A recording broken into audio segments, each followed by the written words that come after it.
Hey everybody, great to see you. I'm going to be talking a little bit about Dignitas Infinita, Pope Francis' latest declaration. This is going to be part one, and I'm calling it Medicine for Motion Sickness. We'll begin with an excellent quote from Dignitas, number 59. We cannot separate the masculine and the feminine from God's work of creation, which is prior to all our decisions and experiences, and where biological elements exist, which is impossible to ignore. Only by acknowledging and accepting this difference in reciprocity can each person fully discover themselves, their dignity, and their identity. I love those words. Bind them on your heads and hearts and hands. We long to be reconciled to what is most authentic about our sexual humanity, especially children. Kids just want to belong, to be confirmed and roused in their unique skin as boys, powerful and tender, girls, strong in beauty. At a conference last week in California, a father came up to me and blessed me profusely for ministering to his family back at Vineyard Anaheim in the late 90s. He then had a son, who's since grown up, who exhibited then dysphoric feminine behavior. I counseled him over the next couple of years. With more attuned fathering, this son grew naturally out of inordinate feminine identification and into whole reconciliation with his creative, centered masculinity. This son, now an adult, is an artist today and a community leader, also a married man with children. Original dignity. I delight in my difference as man in relation to woman. Fragrant wisdom draws and balances me, especially from my wife. Of course, radical wholeness competes with radical sin. Each of us can slalom between blessedness and our male or female selves to bruising, then grasping for some kind of order in a disordered way. As a person still subject to same-sex desires, my commitment to center an original dignity has honestly not been easy with Pope Francis. He started his pontificate 11 years ago with, "Who am I to judge gay persons?" and has struggled ever since to carve a clear path pastorally for people like me. He has accompanied me to some confusion. Sitting in the passenger seat behind him at the wheel has given me motion sickness.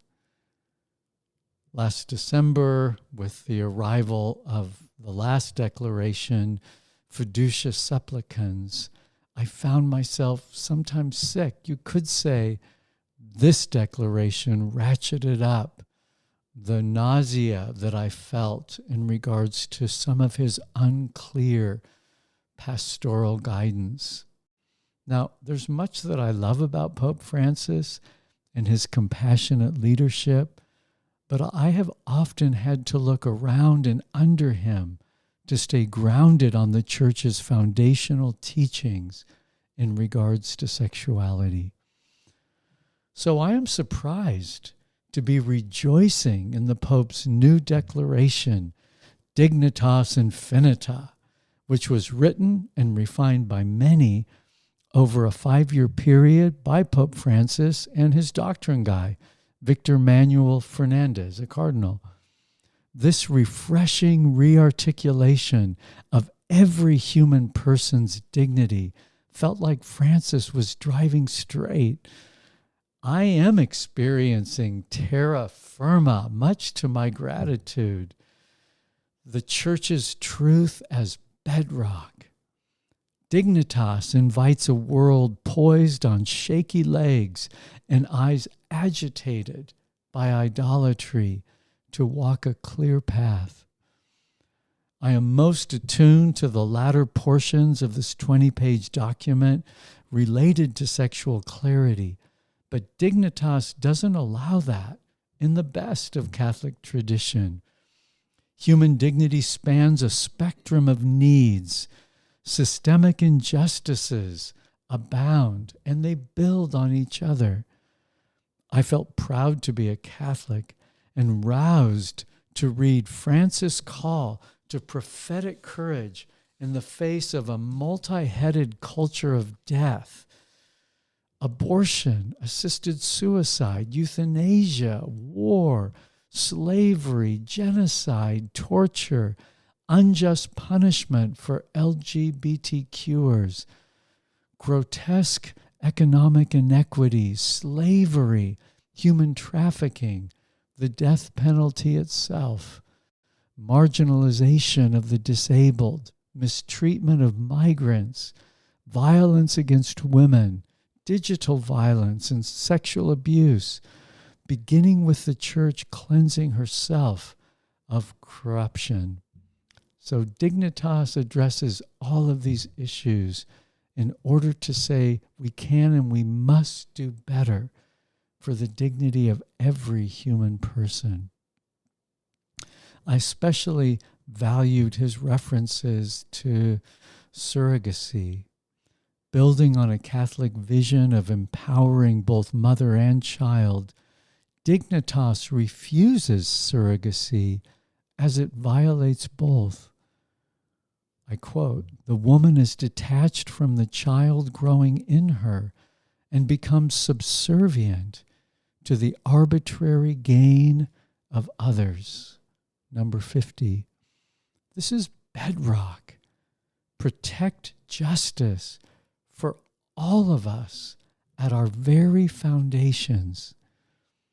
Dignitas was written to commemorate 75 years of the United Nations Universal Declaration of Human Rights, and to expand its scope to include a host of indignities that mask as human liberties today.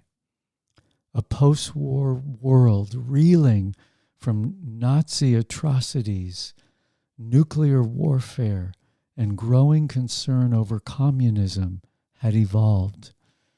Francis employs his heavyweight predecessors, Paul VI, who wrote Humanae Vitae, John Paul II, of course, Theology of the Body, Veritatis Splendor, and many other great documents, and Benedict XVI, Caritas and Veritate, and many others, everything he ever wrote. He employed them to help Francis establish human dignity on Jesus and on his rock, and the church as dignity's promoter and defender. In so doing, Francis challenges false ideas of human freedom that had morphed since 1948 and this United Nations Declaration of Human Rights. That is most evident in Francis decrying, quote, gender theory, the notion that our sexual selves exist on an expanding spectrum of identities from which we can choose personal options in defiance of the intrinsic dignity of male and female. Francis declares that our bodies speak a better word than all of our sexual identity manipulations, referring to numbers 55 through 60. Honestly, as I was reading it, in the light of my previous confusion, I thought, who is this guy? He roots sexual difference in the Imago Dei, the core of our human nature designed by God, and insists we recognize and even revel in that sexual complementarity. We alter that duality to our peril, entering into competition with God himself, says Francis, number 57, especially in any effort that we make to change our biological sex. Number 60. Dignitas Infinita anchors human dignity in, and I quote, the greatest possible difference between living beings, our sexual difference. This foundational difference is not only the greatest imaginable difference, but it is also the most beautiful and powerful of them. In the male-female couple, this difference achieves the most marvelous of reciprocities. It thus becomes the source of that miracle that never ceases to surprise us, the arrival of new human beings in the world. Number 58. Terra firma, east of Eden. Dignitas is as imperfect as its locale, but I'm game and grateful. The pastor, Pope Francis, waxed prophetic and gave me medicine for the low-grade nausea he frankly helped to sustain. I'll take it and hold fast to Dignitas when he goes rogue and off-road once more. I think he will.